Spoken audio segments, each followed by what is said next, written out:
প্রথম ম্যাচটা আজকে দিনের রংপুর রাইডার্স এবং খুলনা টাইগার্সের একদম ডু অর ডাই ম্যাচ। এই ম্যাচটা জিতলে আপনার টুর্নামেন্টে সুযোগ থাকবে। নিশ্চয়ই এর মধ্যে ফার্স্ট কোয়ালিফায়ারে যারা হারবে তাদের সঙ্গে এই ম্যাচের বিজয়ী টিমের খেলা হবে। তো সেখানে রংপুর খুলনা টিমটার কথা বলতে গেলে এখন খুলনা রংপুর আগের ম্যাচটা তারা খেলেছে, সেখানে খুলনা জিতেছে একটা ম্যাচ, আবার রংপুরও জিতেছিল খুলনার বিপক্ষে। 4টা ম্যাচ হারার পর খানিকটা ব্যাকফুটে তো অবশ্যই রংপুরের আছে, কিন্তু খুলনা টাইগার্সেরও কিন্তু ব্যাক অফ দ্য মাইন্ড থাকবে যেটা 4 নম্বর টিম হিসেবে তারা গিয়েছে। তাদের কিন্তু দুর্বার রাজশাহীর সঙ্গে একটা বেশ কি বলবো ইঁদুর বিড়াল লড়াই হওয়ার পরেই কিন্তু তারা আসলে পৌঁছে গিয়েছে।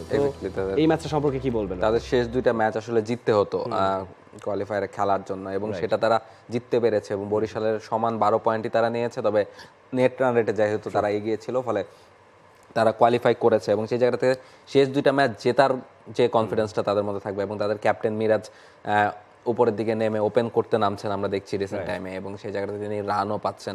শেষ ম্যাচটা তো তিনি রান করতে পেরেছেন, ফলে সেই জায়গাটা থেকে একটা অ্যাডভান্টেজ আমার কাছে মনে হয় এই দলটার থাকবে। তবে রংপুরের ক্ষেত্রে ওই যেটা বলছিলাম শুরুতে, যে 4টা ম্যাচ হারাতে তাদের মেন্টাল স্টেটটা হয়তো বা একটু ডাউন থাকবে, তবে তাদের দলে কিছু বিদেশি তারকা এসে হাজির হয়েছে বলেই আমরা জানি, এবং তারা হয়তো আজকের ম্যাচে 2-1 খেলবে না। আমরা জানি যে ইফতেখার এবং আকিব জাভেদ দুজন পুরো টুর্নামেন্ট দারুণ ক্রিকেট খেলেছেন, খুশদিল ভালো খেলছিলেন, তিনি চলে গেছেন।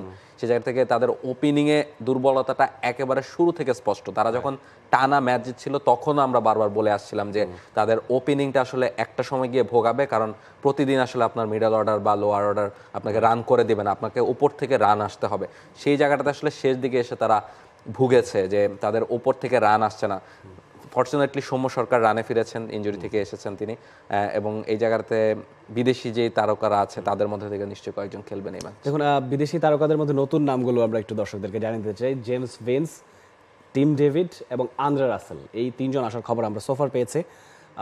আজকের ম্যাচে 3 জনই খেলবেন কিনা বলা মুশকিল, কারণ যে দুটো নাম আপনি আগে বললেন যে ইফতেখার এবং সে সঙ্গে আকিব জাভেদ দুজনেই দারুণ ছন্দে আছেন, হয়তোবা এই 3 জনের মধ্যে 2 জনকে আমরা দেখতে পারি, সেটা নিশ্চয়ই সময়ই বলে দেবে। এবং তাদের আসলে ওই যে আরেকটা ব্যাপার পুনরাবৃত্তি করার সুযোগ আছে, তারা জিএসএল এ টানা 3টা ম্যাচ জিতেছিল, জিতে শিরোপা জিতেছিল, এখনো তাদের সামনে ইকুয়েশনটা একেবারে সেম, টানা 3টা ম্যাচ জিততে হবে বিপুলের শিরোপার জন্য। ইটস আ টাফ টাস্ক, সেই টাফ টাস্কটা রংপুর উতরাতে পারে কিনা সেটা দেখতে হবে।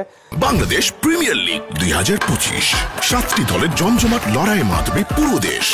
দেখতে চোখ রাখুন টি স্পোর্টস নেটওয়ার্কে।